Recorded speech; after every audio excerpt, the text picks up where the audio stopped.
While some pilots believed the Foo Fighters were a man-made weapon, others, seeing similar objects, believed them to be alien.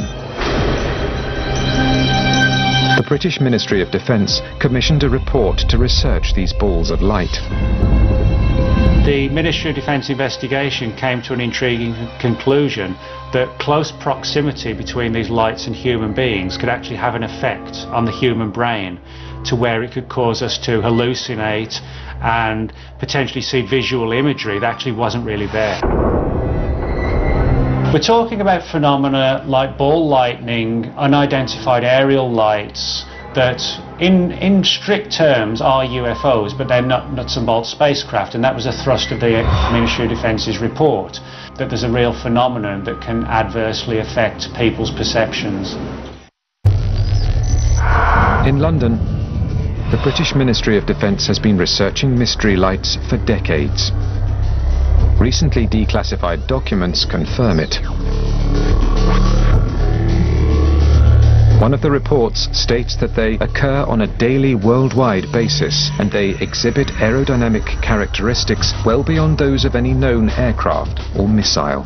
They're referred to as unidentified aerial phenomena, otherwise known as UFOs.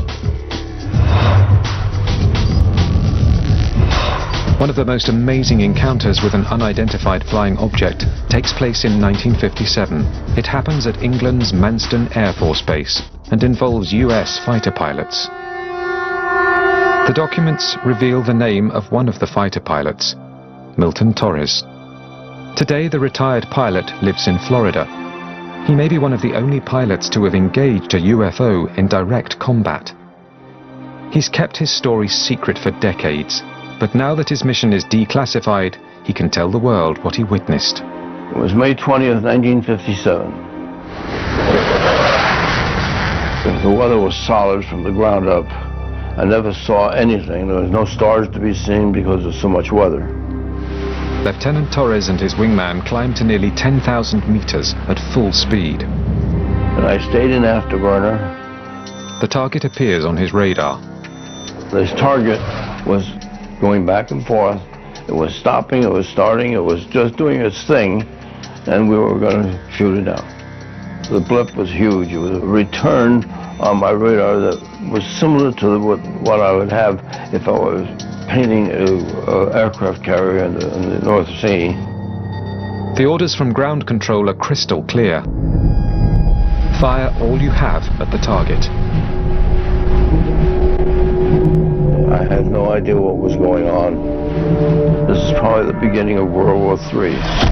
Despite his hesitations, he prepares to engage. I locked on, I was coming in, and at 20 seconds to go, I pulled my trigger, and all of a sudden, my target was leaving me. What he sees on his radar seems impossible. By this time, I was going 0.92 Mach, and this is just 92% of the speed of sound is what the 0.92 was. This went out about 10 times faster, so this means he was doing something like Mach 10, and he disappeared off the screen. No plane on Earth can do Mach 10. Ground control orders Torres back to base. They said, we're sending a man down from the embassy to debrief you on this mission. I found out then that this was what we call a spook. Torres is told not to talk to anyone about the mission. I had just gone through school to become a pilot, and I sure didn't want anybody to take it away from me. So that meant I shut my mouth. Lieutenant Torres keeps his experience secret for the next few decades. When the mission's declassified in 2006, Torres quickly learns he isn't the only pilot to have engaged a UFO. Well, I followed lots of fighter pilots that have seen unusual sightings like this. Many of these pilots witness mystery lights. I've talked to other pilots that have seen the lights. I've even talked to pilots that swore it was a UFO. Nothing they could do. As to what he engaged over England, Torres has no idea.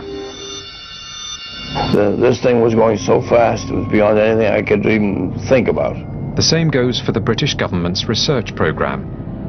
There is no explanation for the UFO Lieutenant Torres engaged. It is another encounter without an answer. While some pilots believed the Foo Fighters were a man-made weapon, others, seeing similar objects, believed them to be alien. The British Ministry of Defence commissioned a report to research these balls of light. The Ministry of Defence investigation came to an intriguing conclusion that